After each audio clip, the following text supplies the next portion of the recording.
이제 성탄절이 3일 남았습니다. 오늘은 성탄 주일입니다. 대림절 넷째 주이기도 하지만 성탄 주일로서 오늘 예배를 드립니다.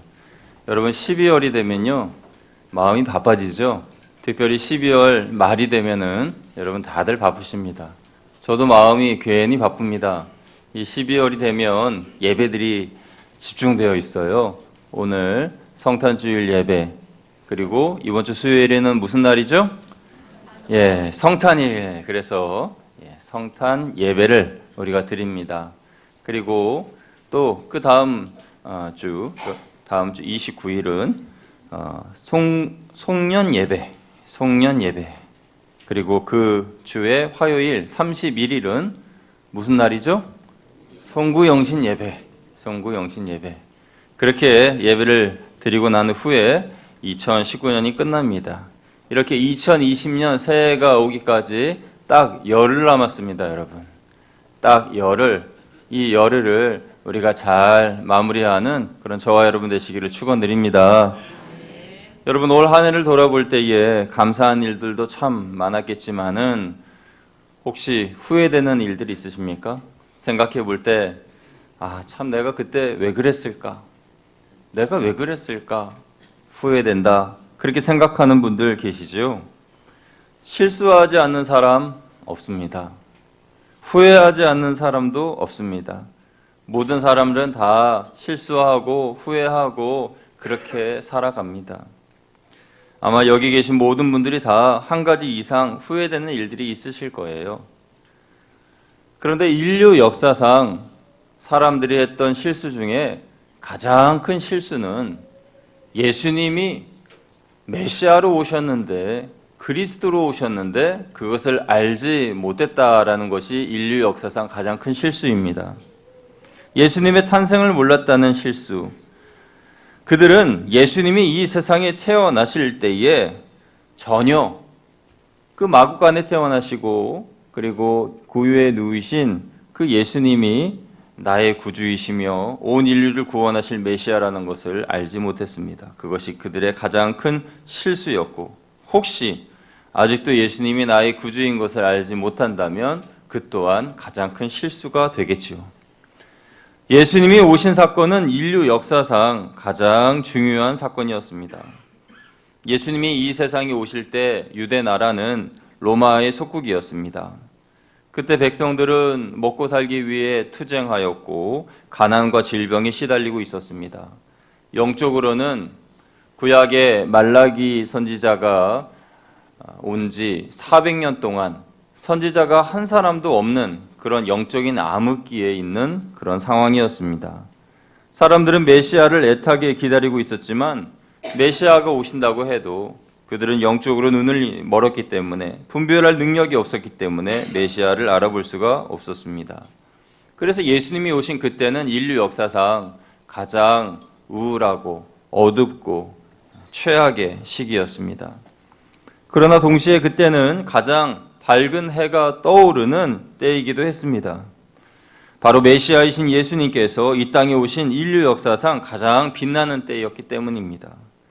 특히 오늘 본문에 기록된 제사장 사가랴 부부와 마리아, 처녀 마리아에게는 최고의 사건이 기다리고 있었습니다.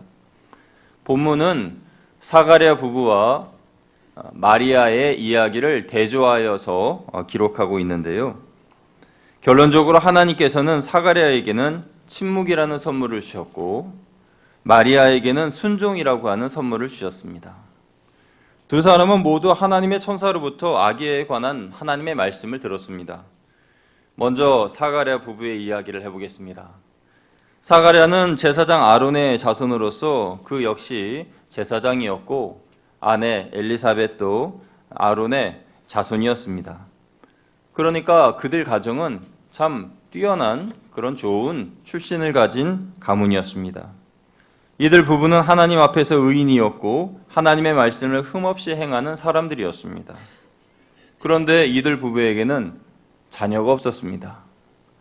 그래서 젊을 때부터 하나님 앞에 기도했습니다. 자녀를 달라고, 아기를 달라고 그렇게 기도했습니다.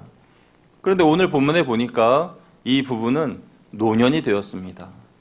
나이가 많이 들어서 이제는 아기를 낳을 수 없는 그런 나이가 되어버린 것이죠. 아마도 그들은 기도하고 또 기도해도 하나님이 응답해 주시지 않자 기도를 포기했을지도 모릅니다. 그동안 사가랴와 엘리사벳은 많이 낙심했겠죠. 그러나 하나님께서 노년의 그들에게 놀라운 축복을 주실 것을 그들은 전혀 예상하지 못했습니다. 사가랴와 엘리사벳은 모든 가정에게 주시는 평범한 아이를 원했는데 하나님이 계획하신 아이는 비범하고 놀라운 아이였습니다. 바로 주님의 길을 예비한 세례 요한이었지요. 그는 예수님의 사촌으로서 사람들을 예수님께 이끄는 중요한 역할을 한 사람입니다. 하나님은 하나님의 시간에 하나님의 방법으로 이들 부부에게 응답하실 준비를 하고 계셨는데 그 하나님의 시간을 알지 못해서 응답이 더디는 것을 그들이 깨닫지 못했던 것입니다. 우리도 마찬가지죠. 하나님은 우리의 기도를 응답하실 가장 좋은 때와 방법을 알고 계십니다. 그러므로 여러분, 하나님께 기도하는 여러분의 기도를 절대 포기하지 마시기를 축원드립니다. 하나님께서 이제 그만 기도해 라고 말씀하시기 전까지는 여러분 간절히 기도하시기를 축원드립니다. 그렇게 기도해야 하나님께서 응답해 주시는 그 응답을 내가 받을 수 있는 것이지요. 단 그 기도는 하나님의 시간에 하나님의 방법으로 응답된다는 것을 알아야 합니다. 그리고 그 응답은 우리의 상상과 능력을 초월하는 하나님의 방법으로 이루어지게 된다라는 것입니다. 이제 본문의 사가랴 부부는 아기를 갖기에 너무 많은 시간이 지났다 생각하였고 엘리사벳 또한 해산할 나이가 지나서 아기를 갖는 것을 어쩌면 포기했는지도 모릅니다. 사가랴도 그랬습니다. 그런데 가브리엘 천사가 나타나서 아기를 하나님께서 주실 것이라는 그 말씀을 듣고 그는 어떤 반응을 보였습니까? 아니 어떻게 그런 일이 일어날 수가 있습니까? 저도 늙고 저희 아내도 늙었는데 어떻게 아기를 낳을 수 있습니까? 라고 천사에게 따지듯이 대답했습니다. 그런데 여러분, 사가랴의 이 대답은 좋은 대답이 아니었습니다. 그 말로 사가랴는 하나님 앞에서 실수한 것입니다. 왜냐하면 사가랴는 아론 자손의 제사장이라고 말씀드렸죠. 제사장은 어떤 사람입니까?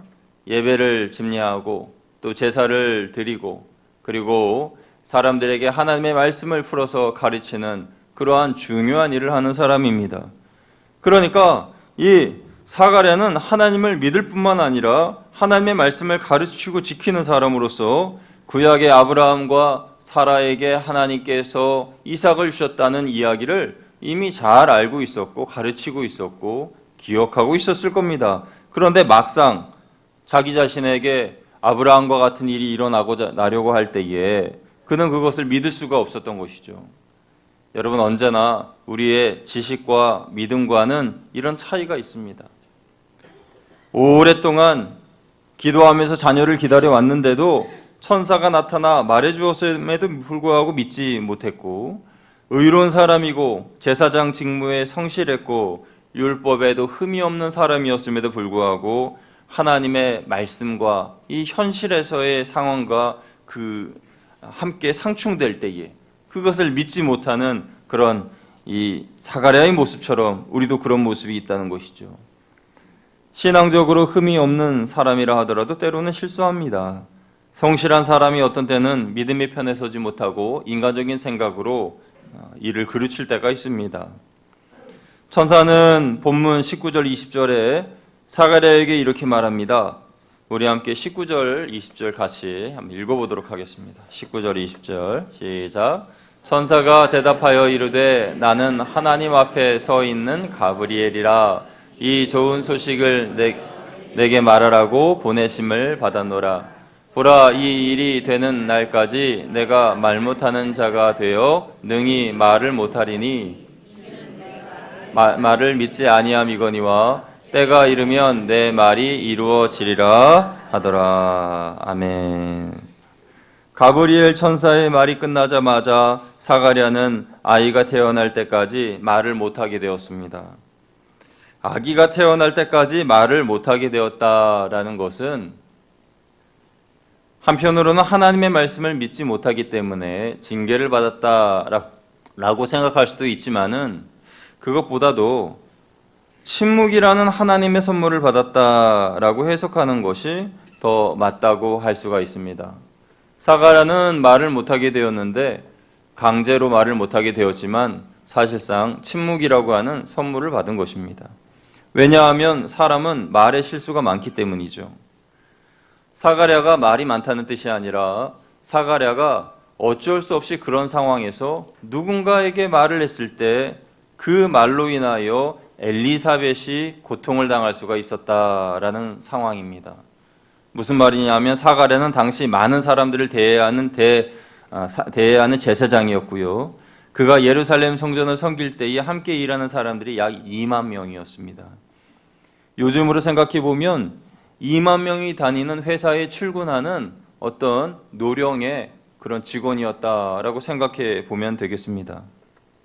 그 당시 아론의 자손들은 모두 제사장들이 되었는데 그 수가 대략 2만 명에 달했고 그 제사장들은 24개 반열로 나뉘어져 있었는데 사가랴는 그 중에 아비야 반열에 속하였습니다. 그런데 그 아비야 반열에 속한 제사장만 해도 1000명은 좋게 되었습니다. 그들 중에 누구 한 명에게라도 우리 부부에게 아기가 생겼어 라고 이야기를 한다면 그 소문이 순식간에 2만 명이나 되는 그 제사장들 그룹에 쫙 퍼져나갔을 겁니다. 그토록 원하던 아기를 가진 것이 축복이지만 한편으로는 감추고 싶은 부끄러운 일이었습니다. 그래서 24절, 25절에 보면은 노년에 얻은 아이로 인하여 엘리사벳이 많이 부끄러워하는 내용이 나옵니다. 우리 24, 25절도 같이 읽어봅니다. 24, 25절 시작. 이후에 그의 아내 엘리사벳이 잉태하고 5달 동안 숨어 있으며 이르되 주께서 나를 돌보시는 날에 사람들 앞에서 내 부끄러움을 없게 하시려고 이렇게 행하심이라 하더라. 아멘. 엘리사벳이 노년의 아이를 가져서 5달 동안 숨어 있었다 그랬어요. 아니 무슨 부끄러운 임신도 아닌데 부정함으로 가진 아이도 아닌데 5달 동안이나 숨어 있었습니다. 왜 그랬을까요? 부끄러워서. 노년의 아기를 가진 것이 부끄러워서 숨어 있었는데 엘리사벳의 말이 내 부끄러움을 없이 하려고 하나님이 이렇게 행하셨다라고 말씀하셨습니다. 사가랴가 침묵하게 됨으로 인하여서 엘리사벳의 마음이 진정되었고 아기가 건강하게 뱃속에서 자랄 수 있었습니다. 그러니 침묵이 오히려 하나님의 선물이 된 것입니다. 침묵은 반드시 사가랴에게 필요한 것이었습니다. 여러분 사가랴뿐만이 아니라 오늘 우리들도 침묵이 필요합니다. 지금 우리는 너무 많은 소리에 묻혀서 살아가고 있습니다. 텔레비전의 소리, 인터넷과 휴대폰 이런 것들의 마음이 빼앗긴 채 살아갑니다. 신문과 책과 잡지의 글귀에 내 마음을 빼앗겨 살아갑니다.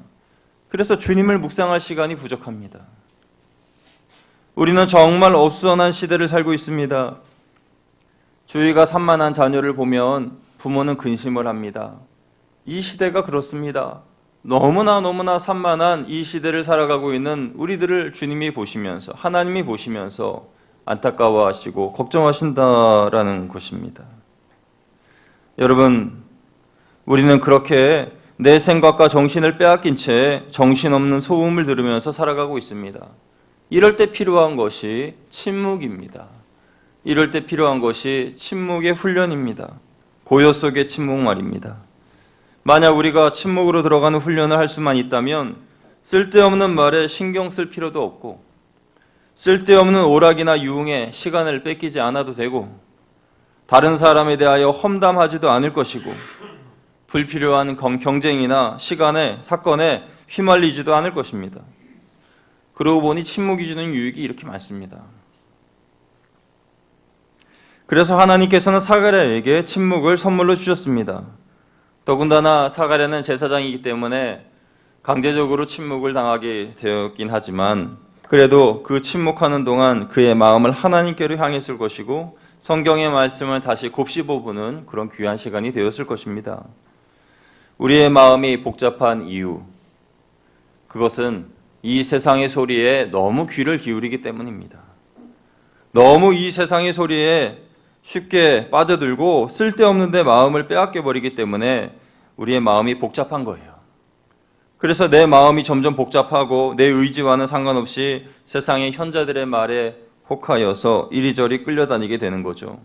그 결과가 어떻게 되는지 아십니까? 그 결과는 우리 마음의 황폐함으로 찾아옵니다.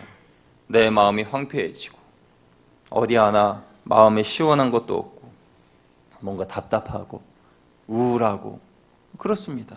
그게 세상의 소리를 너무 많이 들어서 그렇습니다.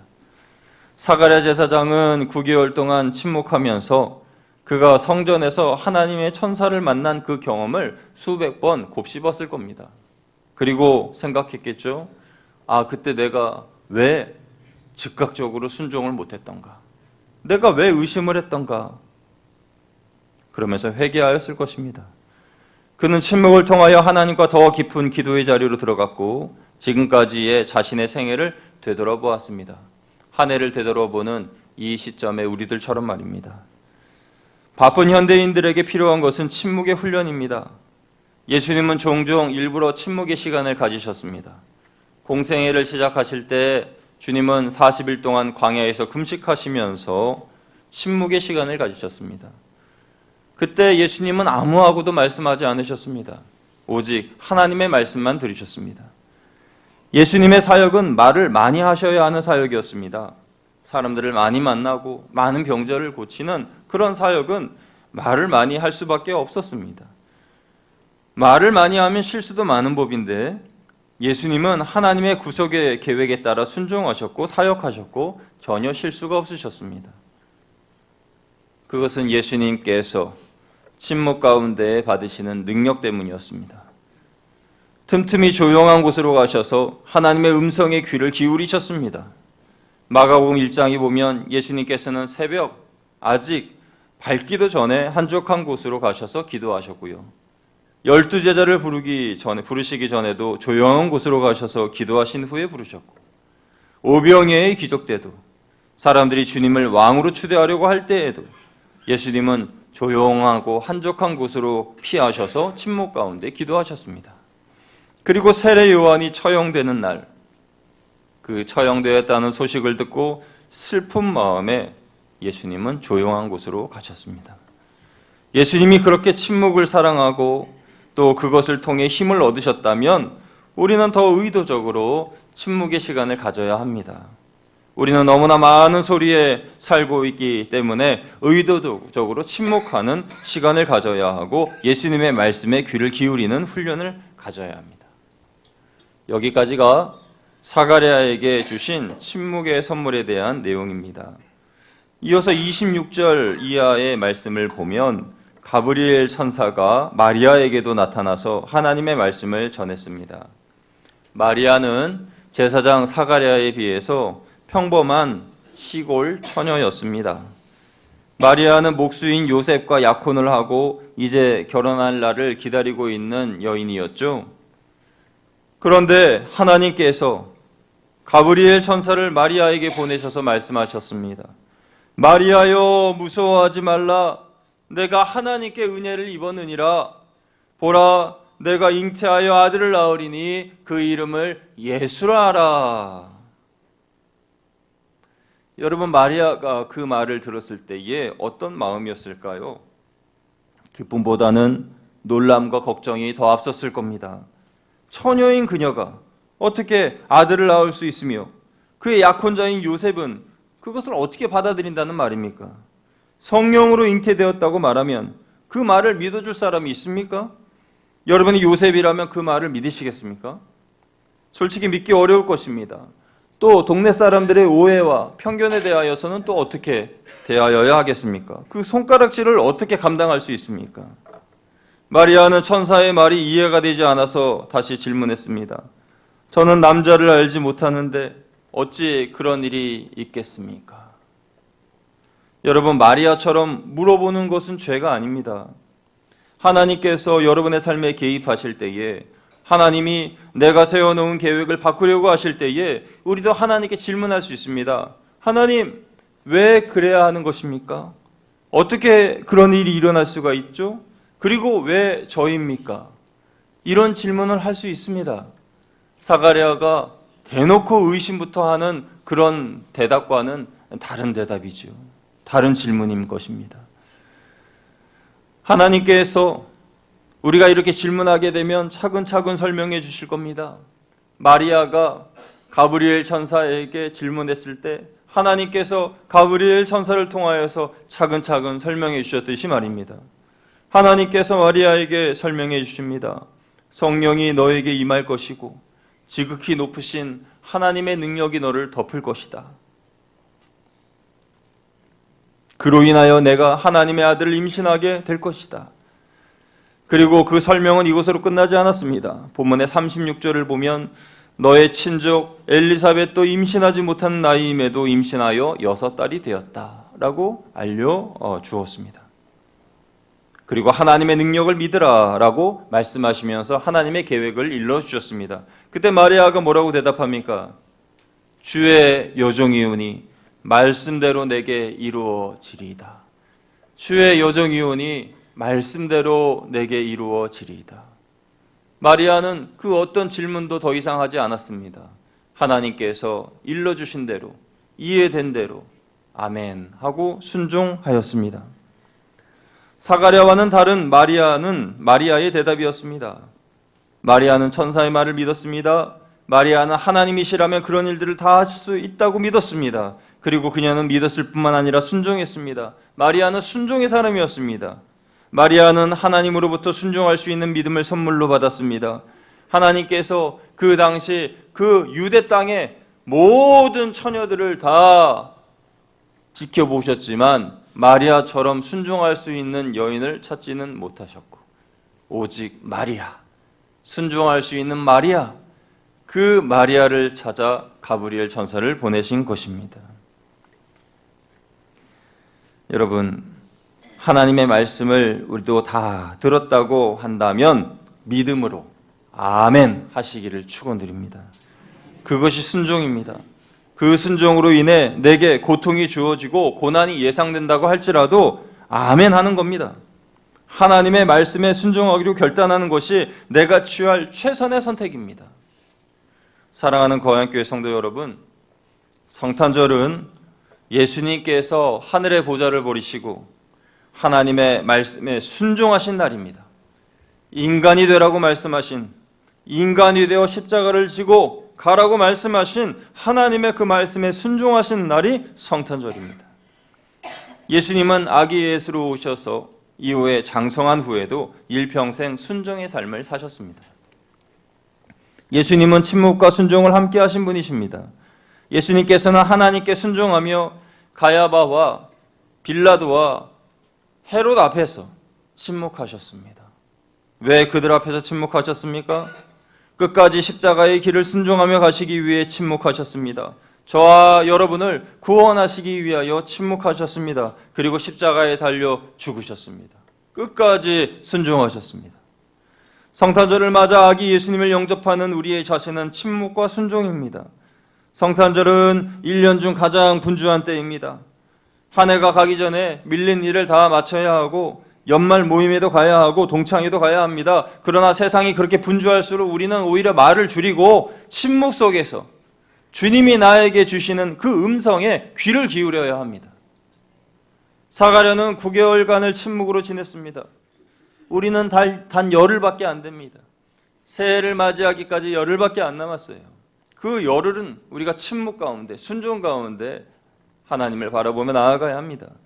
사가랴의 9개월의 침묵 가운데 하나님께서 마침내 응답하셨습니다. 건강하게 세례 요한이 태어난 것입니다. 그때 사가랴의 입이 열리고 혀가 풀리며 말하기 시작했습니다. 그런데 그가 혀가 풀리고 한 첫 번째 말은 하나님을 향한 찬송이었습니다. 그는 하나님을 찬양했습니다. 여러분, 침묵의 열매는 찬송입니다. 오늘 우리 교회의 모든 성도들도 이 땅에 평화의 왕으로 오신 예수님을 힘차게 찬양해야 합니다.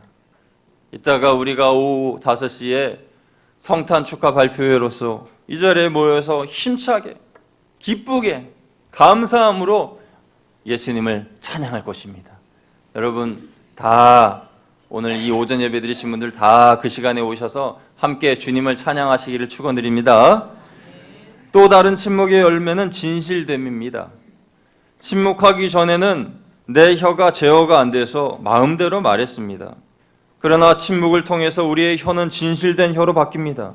우리의 혀가 침묵을 통해 죄에서 풀리고 거짓된 말과 정죄와 비판의 말에서 자유롭게 되어서 이제는 감사의 말, 용기의 말, 진리의 말, 사랑의 말만 하게 된다는 것이죠. 침묵이 주는 유익이 이렇게 많습니다. 오늘 우리는 사가랴와 마리아를 통해 침묵과 순종에 대해 살펴보았습니다. 여러분, 침묵을 통해서 하나님의 말씀을 들을 수 있는 사람은 복 있는 사람입니다. 그런데 더 복 있는 사람은 누군지 아십니까? 그 하나님의 말씀을 듣고 순종하는 사람이 더 복 있는 사람입니다. 그렇게 침묵과 순종의 사람이 되려면 먼저 세상의 소리로부터 귀를 닫아야 합니다. 너무나 분주한 이 세상의 소리로부터 잠시 침묵의 시간을 가져보십시오. 세상의 소리는 적게 듣고 침묵을 통해 하나님의 음성을 듣는 우리들이 되어야 합니다. 한 해를 마감하는 이때에 한 해를 돌아보면서 하나님의 축복이 넘치는 분들이 계실 겁니다. 반면에 올 한 해는 너무 힘들었어. 올 한 해는 너무 문제거리가 많았어. 시험도 많았어. 라고 하면서 힘들어 하시는 분들도 계실 겁니다. 내 삶의 형편이 어떠하든지 여러분 모두 다 이 성탄절에 기뻐하시기를 축원드립니다. 우리는 충분히 기뻐해야 할 이유가 있습니다. 천사 가브리엘이 마리아에게 전한 것처럼 지금 너의 삶에 성령님이 임하시고 하나님의 능력이 너를 덮으시면 불가능한 것들이 가능하게 될 것이다 라고 말씀한 그 말씀이 동일하게 우리에게도 임하셔서 우리의 삶에 성령님이 임하시고 하나님의 전능하시고 거룩하신 능력이 우리를 덮으실 때에 모든 불가능한 것들이 가능하게 되고 할 수 없다고 생각된 것들이 가능하게 되고 막혔던 것들이 열리고 뚫리는 하나님의 놀라운 기적이 일어나게 될 줄로 믿습니다. 하나님께는 능치 못한 것이 없습니다. 마리아는 삶이 기쁘든지 어렵든지 하나님께 찬송을 올려드렸습니다. 사가랴도 입이 풀리자마자 하나님을 찬송했습니다. 이 성탄주일에 우리는 하나님을 찬양해야 합니다. 우리 하나님께서는 하나님을 찬양할 뿐만 아니라 아기 예수의 탄생을 우리가 축하하며 경배하며 찬양하기를 또한 원하고 계십니다.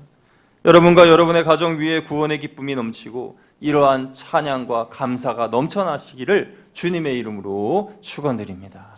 함께 기도하겠습니다. 사랑의 하나님 아버지, 오늘은 예수 그리스도께서 우리를 위하여 오신 기쁨의 날, 감사의 날, 그래서 기쁨으로 찬양하고 축하하고 영광을 돌리는 날입니다.